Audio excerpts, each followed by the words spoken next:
Hello friends, एक बार फिर से आप सभी का मल्टीटेक के यूट्यूब चैनल में बहुत बहुत स्वागत है।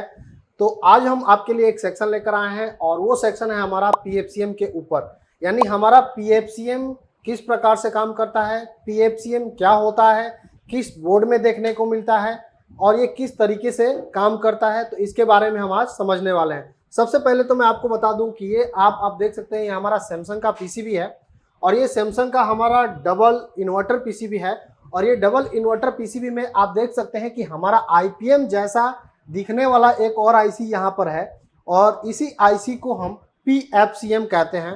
अब यहाँ पे हम बात करेंगे कि ये पीएफसीएम क्या होता है। तो जो भी हमारा इन्वर्टर पीसीबी होता है उसमें एक सेक्शन होता है जिसे हम कहते हैं पीएफसी सेक्शन। यानी पीएफसी सेक्शन हमारा होता है पावर फैक्टर करेक्शन। तो जो पावर फैक्टर करेक्शन हमारा जो सेक्शन होता है वो बनाया जाता है जैसे ही हमारे घरों में एसी सप्लाई जो कि 220 वोल्ट सप्लाई आती है, अगर वो सप्लाई हमारा किसी भी कारण से कम हो जाता है तो उस सप्लाई को पूरा करने का काम हमारा जो करता है वो हमारा पीएफसी सेक्शन करता है। या फिर हमारा जैसे ही कंप्रेसर चालू हो जाता है तो आउटडोर में कंप्रेसर चलने के बाद कंप्रेसर पे जैसे लोड पड़ता है तो मेन फिल्टर कैपेसिटर पर बनने वाला पॉजिटिव 300 वोल्ट की सप्लाई क्या होता है वहां पर कम होने लगता है, तो भी हमारा पीएफसी सेक्शन काम करता है। यानी पीएफसी पावर फैक्टर करेक्शन, तो उसमें जो पावर की कमी आ जाती है उसको ये सुधार करने का काम करता है, उसी को हम कहते हैं पीएफसी सेक्शन। तो आज जो हम टॉपिक पे बात करने वाले हैं उस टॉपिक का नाम है पीएफसीएम। यानी जो पीएफसी सेक्शन है उसी का एक इनबिल्ट हमारा जो है मॉड्यूल होता है और उसी मॉड्यूल के अंदर में पीएफसी सेक्शन में उपयोग होने वाले ऑल कंपोनेंट्स को फिक्स कर दिया जाता है। यहाँ पर आप देखेंगे कि हमारा ये जो है ये पीएफसीएम है, तो इसी पीएफसीएम में यानी पावर फैक्टर करेक्शन मॉड्यूल जो है इसी के अंदर में हमारा पीएफसी सेक्शन का सारा कंपोनेंट्स अंदर लगा हुआ है। जैसे में हमारा आईजीबीटी के बाद हमारा होता है रिएक्टर और रिएक्टर के बाद हमारा होता है स्कॉटकी डायोड और आईजीबीटी का गेट ड्राइवर सर्किट। ये सारी चीज़ें क्या होती हैं इसके अंदर होती हैं। यहाँ तक कि हमारा जो ये पीएफसीएम होता है, पीएफसीएम में जो रिएक्टर लगता है इसके लिए आप देखेंगे कि इसी आईसी के बगल में दो टर्मिनल आपको दिखेंगे, दो थिम्बल आपको दिखेंगे जहाँ पे आपको यहाँ पे रिएक्टर लगाना होता है। तो सबसे पहले तो हम अगर बात करें कि अगर किसी पीसीबी दोनों चीज़ें दी गई हैं आईपीएम और पीएफसीएम, तो हम कैसे पहचानेंगे कि आईपीएम कौन सा है और पीएफसीएम कौन सा है। तो आप देखेंगे कि हमारा जो पीएफसीएम होता है और जो आईपीएम होता है, अगर पीएफसीएम की बात करेंगे तो पीएफसीएम के अंदर में एसी सप्लाई आती है डायरेक्ट, जो कि इसके अंदर ब्रिज रेक्टिफायर डायोड पर जाती है। तो यहाँ से आप देखेंगे कि ईएमआई सेक्शन से आने वाले लाइन और न्यूट्रल की सप्लाई जो है डायरेक्ट अगर इसमें सप्लाई जा रही है, अगर किसी इस मॉड्यूल में जा रही है तो ये हमारा पीएफसीएम होता है। और जिसपे यहाँ से 300 वोल्ट की सप्लाई हमारी जाती है, यानी एक आईपीएम जिसमें हमारा 300 वोल्ट की सप्लाई डायरेक्ट आता है, तो ये हमारा आईपीएम कहलाता है। इसके बावजूद हमारा इसमें देखेंगे कि इस आईसी के सामने आपको 3 थिम्बल दिखेंगे जो कि यूवीडब्ल्यू के होते हैं और इसके सामने आपको 2 थिम्बल देखने को मिलेगा जो कि हमारा रिएक्टर टर्मिनल का होता है। तो ये हमारा पीएफसीएम पहचान करने का तरीका है। अब हम बात करेंगे कि पीएफसीएम में जो ऑल कंपोनेंट्स लगे होते हैं जैसे कि bridge diode, Schottky diode, IGBT, वो किस तरीके से लगे होते हैं और उनमें सप्लाई जो है कैसे कैसे काम करती है। तो यहाँ पर आप देखेंगे कि हमने यहाँ पे डायग्राम जो है पहले से डिजाइन कर रखा है। ये हमारा पीएफसीएम का डिजाइन है और इसके इंटरनली जो है ये सर्किट हमने ये डिजाइन किया हुआ है कि पीएफसीएम में लगने वाले ऑल कंपोनेंट्स जो क्या होते हैं, ब्रिज डायोड, स्कॉटकी डायोड, वो किस प्रकार से लगे होते हैं और इनका कार्य कैसे होता है। तो यहाँ पर आप देखेंगे सबसे पहले अगर पिन डिटेल्स की बात करेंगे तो पिन डिटेल्स आपको ऐसे समझ में नहीं आएगा क्योंकि मैंने अपने सुविधा अनुसार ये डायग्राम हमने डिजाइन किया है। अगर आपने इसका पिन डिटेल्स जानना होगा तो इसके नंबर के अकॉर्डिंग आपको डाटा शीट निकालना होगा और उसी से इसका पिन डिटेल्स वहाँ पे आपको पता चलेगा। यहाँ पर आप देखेंगे तो ये आपका एसी सप्लाई यहाँ से इन कराया जा रहा है, यानी पीएफसीएम में जो ब्रिज रेक्टिफायर डायोड लगा होता है वहाँ पर ये एसी 220 वोल्ट की सप्लाई आपको इन कराना होता है और ये सप्लाई जब हमारी इन होती है तो ये जाता है ब्रिज रेक्टिफायर डायोड पर। तो जैसे ही ब्रिज रेक्टिफायर डायोड पर जाता है, यहाँ से आप देखेंगे कि ब्रिज के अंदर में 4 डायोड लगे होते हैं जो कि हमारा ये नॉर्मल डायोड है। तो ये जो 4 डायोड लगे हैं यहाँ से ये पॉजिटिव सप्लाई यहाँ से आउट हो रहा है और यहाँ से ये हमारा निगेटिव आउट हो रहा है। ठीक इसी प्रकार यहाँ से अगर लाइन और न्यूट्रल की दोनों सप्लाई हम देखेंगे तो अगर हम लाइन इसको मान लेते हो तो न्यूट्रल हमारा ये है, तो इस न्यूट्रल से भी हमारा निगेटिव यहाँ पे और पॉजिटिव हमारा यहाँ पे जा रहा है। तो जैसे ही ब्रिज रेक्टिफायर डायोड से पॉजिटिव सप्लाई हमारी बाहर जाती है, ये डायरेक्ट हमारे रिएक्टर के टर्मिनल 1 पर जाती है और टर्मिनल 1 पे सप्लाई जैसे जाती है यहाँ से टर्मिनल 2 से ये आउट होती है और टर्मिनल 2 से ये सप्लाई आपके डायरेक्ट आईजीबीटी के कलेक्टर से जुड़ जाती है। तो यहाँ पर देखेंगे ये हमारा एक आईजीबीटी लगा होता है जिसका ये कलेक्टर, ये एमीटर और ये हमारा गेट होता है। यहाँ पर ये जो आईजीबीटी होती है, आईजीबीटी को लगाने का मेन मकसद वही होता है कि हमारा इसमें जो रिएक्टर लगा हुआ है इस रिएक्टर के अंदर में मैग्नेटिक फील्ड को जनरेट कराना। अब ये मैग्नेटिक फील्ड को जनरेट तभी कराती है यदि जब हमारा एसी में आने वाला वोल्टेज कम हो जाता है या फिर मेन फिल्टर कैपेसिटर पर बनने वाला पॉजिटिव 300 वोल्ट की सप्लाई कम हो जाती है। लेकिन यहाँ पे पॉजिटिव 300 वोल्ट की सप्लाई बनती कहाँ से है, तो जैसे देखेंगे कि ये रिएक्टर से दूसरा टर्मिनल हमारा इस कलेक्टर से जुड़ा होता है। इस कलेक्टर से एक और स्कॉटकी डायोड लग करके यहाँ से आप देखेंगे तो यहाँ से एक स्कॉटकी डायोड लगता है और ये स्कॉटकी डायोड लग करके ये डायरेक्ट आपके एमएफसी पर चला जाता है, जिससे यहाँ पर पॉजिटिव 300 वोल्ट की सप्लाई देखने को आपको मिल जाती है। और यहाँ से 300 वोल्ट की सप्लाई आपके सीधा आईपीएम को चला जाता है यहाँ से और हमारा आईपीएम जो है काम करता है। यहाँ से आप देखेंगे कि जो यहाँ पे रिएक्टर है, रिएक्टर के अंदर जो हमारा ये आईजीबीटी लगा है, ये हम आईजीबीटी कहते हैं इसे, और ये आईजीबीटी हमारा पीएफसी सेक्शन का मेन कंपोनेंट्स होता है। ये जैसे ही पावर फैक्टर हमारा पावर कम होता है तो ये सुधारने का काम करता है, लेकिन ये तभी सुधारेगा जैसे कि हमारे इस पे वोल्टेज जब कम आ जाता है तो इसकी जानकारी एमसीयू को मिलती है और वो जानकारी जो एमसीयू को मिलती है वो डीसी लिंक के द्वारा मिलता है। इसीलिए आपके पीसीबी में AC link, pre DC link और डीसी लिंक जो है दिया जाता है। यानी अगर एसी में सप्लाई कम हो रही है तो एसी लिंक के थ्रू एमसीयू को पता चलता है, लेकिन जैसे ही डीसी में सप्लाई कम होती है तो डीसी लिंक के थ्रू आपके एमसीयू को पता चल जाता है कि मेन फिल्टर कैपेसिटर पर बनने वाला 300 वोल्ट की सप्लाई क्या हो गया है, कम हो गया है।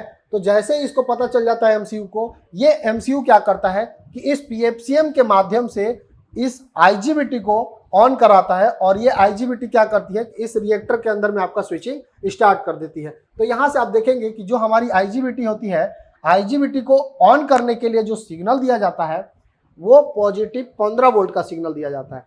तो अब यहाँ पर आप देखेंगे कि जो हमारा एमसीयू है, ये एमसीयू ऑन ही होता है 3.3 वोल्ट अथवा 5 वोल्ट से, और जो एमसीयू 3.3 वोल्ट और 5 वोल्ट से इनेबल हो रहा है वो 15 वोल्ट का सिग्नल जो है डायरेक्ट नहीं दे सकता आईजीबीटी को। तो बीच में क्या लगा होता है कि एक आईसी लगी होती है जो कि ऑपरेशनल एम्पलीफायर आईसी कह सकते हैं या फिर आईजीबीटी गेट ड्राइवर आईसी भी कह सकते हैं। ये क्या करती है कि एमसीयू के द्वारा, यहाँ पे आप देखेंगे कि एमसीयू ये इनपुट आप देख सकते हैं, ये जो इनपुट का पिन है एमसीयू यहाँ पर 1 से 5 वोल्ट का सिग्नल यहाँ पर देता है।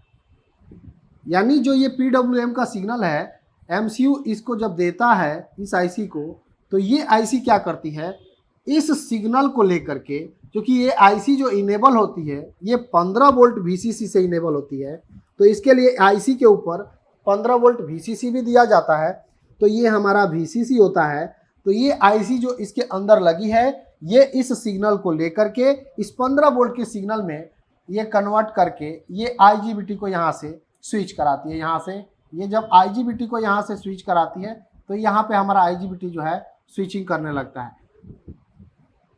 यानी इसके लिए इसके अंदर जो आईसी लगी है ये काम कर रही है, इसके एमसीयू के छोटे से सिग्नल को एम्पलीफाई कर रही है, यानी बूस्ट कर रही है। जैसा कि आपने पढ़ा होगा ट्रांजिस्टर के अंदर में, जिसमें पहला हमारा जो कार्य होता है इसका होता है एम्पलीफिकेशन का, और एम्पलीफिकेशन का मतलब होता है कमजोर सिग्नल को या फिर वीक सिग्नल को बूस्ट करना। तो ये जो आईसी लगी है इसके अंदर ये वीक सिग्नल को क्या कर रही है, बूस्ट कर रही है। तो ये बूस्ट करने के लिए ये 15 वोल्ट वीसीसी को यहाँ पे यूज में ले रही है कि इनपुट सिग्नल को लेकर के वीसीसी के रूप में कन्वर्ट करके इस आईजीबीटी को क्या करा रही है, स्विचिंग करा रही है। और जैसे स्विचिंग करा रही है ये आईजीबीटी इस कॉइल के अंदर में मैग्नेटिक फील्ड को जनरेट कर दे रहा है, जिससे यहाँ पर ये जो सप्लाई है इस कॉर्ड की, अब चूंकि यहाँ पे हाई फ्रीक्वेंसी हो जाती है तो यहाँ पे हाई फ्रीक्वेंसी को डीसी करने के लिए स्कॉटकी डायोड लगाया गया है, और स्कॉटकी डायोड के बाद आपको यहाँ पे पॉजिटिव 300 वोल्ट की सप्लाई मिलती रहती है। तो ये कितने स्पीड से स्विचिंग कराना है, इसकी फ्रीक्वेंसी कितनी होनी चाहिए, इसकी किलोहर्ट्ज की जो है टाइमिंग क्या होनी चाहिए, इसका जो स्विचिंग का टाइमिंग है वो कितना क्या होना चाहिए, वो सब कहाँ से एमसीयू लेता है, यहाँ पर बनने वाले डीसी लिंक से। यानी मेन फिल्टर कैपेसिटर पे जो डीसी लिंक बना होता है, जो वहाँ से सप्लाई के बारे में एमसीयू को पता चलता रहता है, उससे वो क्या करता रहता है, फीडबैक लेता रहता है। यहाँ पर आप देखेंगे कि इसके अंदर आईसी है, आईसी की कुछ पिन डिटेल्स भी हैं, जैसे कि ये देखेंगे तो ये हमारा करंट सेंसिंग है, यहाँ पे CFOD है और ये हमारा VFO है। तो यहाँ पे ये VFO पिन का जो है हमारा वर्क होता है कि जैसे मान लीजिए अगर PFCM में किसी भी प्रकार का कोई फॉल्ट होता है तो यहाँ पे VFO पिन पे क्या किया जाता है कि यहाँ पर एक पुल अप 5 वोल्ट के द्वारा सप्लाई दे दी जाती है। अब ये पुल अप 5 वोल्ट की जो सप्लाई दी गई है, यहाँ से ये MCU को भी दिया जा रहा है और इस IC को भी दिया जा रहा है। यानी अगर इस पुल अप 5 वोल्ट के द्वारा ये जो 5 वोल्ट इधर और ये इधर दिया जा रहा है, अगर PFCM में किसी भी प्रकार का कोई फॉल्ट होता है तो ये जो इसके अंदर जो ये IC लगी है, इस पिन पर ये 0 प्रोवाइड करती है, यानी ग्राउंड के साथ अटैच कर देती है। जैसे ये ग्राउंड से ये पिन जुड़ता है, MCU के इस पिन पर 0 वोल्टेज मिलने लगता है और MCU को जैसे ही VFO पिन पर 0 वोल्टेज मिलता है, वो PFCM को देने वाले सिग्नल को रोक देता है, जिससे कि आपका PFCM काम नहीं करता। यानी अगर PFCM के शॉर्टकट टेस्टिंग करनी है तो आप उसके VFO पिन पर सप्लाई चेक कर सकते हैं कि VFO पिन पर जो 5 वोल्ट की सप्लाई आनी चाहिए वो आ रही है अथवा नहीं आ रही है, तो उससे आपको पता चल जाता है कि हमारा PFCM ठीक है या नहीं है। तो ये ऑनबोर्ड टेस्टिंग होती है। इसके बाद देखेंगे कि ये कॉमन पिन है, ये ग्राउंड पिन होता है और ये इनपुट जो कि मैंने सिग्नल का बताया था, और ये VCC जो कि इस IC की सप्लाई पिन कहलाती है। इसके अलावा जो हमारा PFCM होता है, PFCM में एक थर्मिस्टर भी दिया जाता है। तो थर्मिस्टर आप देख सकते हैं कि ये हमारा थर्मिस्टर है, जो कि थर्मिस्टर आपका 5 वोल्ट अथवा 3.3 वोल्ट से काम करता है। तो थर्मिस्टर यानी एक सेंसर। तो ये थर्मिस्टर क्यों लगाया जाता है, क्योंकि हमारा जो PFCM होता है, यदि स्विचिंग होता है तो स्विचिंग में क्या होता है कि हमारा ये PFCM का एक टेम्परेचर यानी ये गर्म होने लगता है। तो जब ये गर्म होने लगेगा तो उसके टेम्परेचर की जानकारी जो है MCU को यहाँ पे दिया जाता है, जिससे कि ओवर टेम्परेचर यहाँ पे ना हो। नहीं तो ओवर टेम्परेचर होने से हमारा PFCM खराब हो सकता है, जल सकता है, ब्लास्ट हो सकता है। तो इसके कारण यहाँ से एक थर्मिस्टर के द्वारा इसको फीडबैक दिया जाता है और इसमें क्या होता है कि आपके डिवाइडर बनाए जाते हैं। तो एक आपका R1 और एक R2 लगाया जाता है। यहाँ पे आप देखेंगे कि इस थर्मिस्टर को मैंने यहाँ पे R1 माना है, तो ये हमारा R2 का काम कर रहा है यहाँ पे, और यहाँ से डिवाइडर बन करके MCU को इसके टेम्परेचर की जो है जानकारी जो है मिलता रह रहा है, जिससे कि ये कितना गर्म हो रहा है इसका फीडबैक MCU को मिल रहा है। तो इस प्रकार से हमारा जो ये PFCM है ये काम करता है। इसकी अगर हम कोल्ड टेस्टिंग की बात करेंगे तो कोल्ड टेस्टिंग बहुत इजी तरीका से किया जा सकता है PFCM का, क्योंकि ये PFCM देखने में जो है बहुत सारे पिने इसमें दिखती हैं और बहुत बड़ा दिखता है IC जल की, लेकिन इसका टेस्टिंग जो है काफ़ी इजी होता है। कैसे, आप अगर देखें तो यहाँ पर आप देखेंगे कि हमारा ये जो AC सप्लाई है, AC सप्लाई का जो 2 टर्मिनल लाइन और न्यूट्रल है, ये कहाँ जा रहा है, ब्रिज रेक्टिफायर डायोड पे जा रहा है। और आपने पढ़ा है कि ब्रिज रेक्टिफायर डायोड का जो AC टू AC टर्मिनल होता है, यानी दो ये जो टर्मिनल होते हैं बीच के, ये आपस में बीप नहीं करने चाहिए, यानी नो बीप नो वैल्यू आना चाहिए। तो जब भी आप कोल्ड टेस्टिंग करेंगे इनके बीच नो बीप नो वैल्यू आएगा। तो इस प्रकार आप इसकी टेस्टिंग कर सकते हैं। आगे आप देखेंगे तो यहाँ भी आपकी टेस्टिंग ईजी हो जाएगी। कैसे कि यहाँ पे देखेंगे तो ये डायोड लगा हुआ है, ये पिन इसका एनोड है, तो यहाँ से anode to cathode, one side value other side no value आएगी। यहाँ पे ठीक उसी प्रकार IGBT को आप चेक कर सकते हैं। तो इसकी टेस्टिंग भी क्या है, इजी है।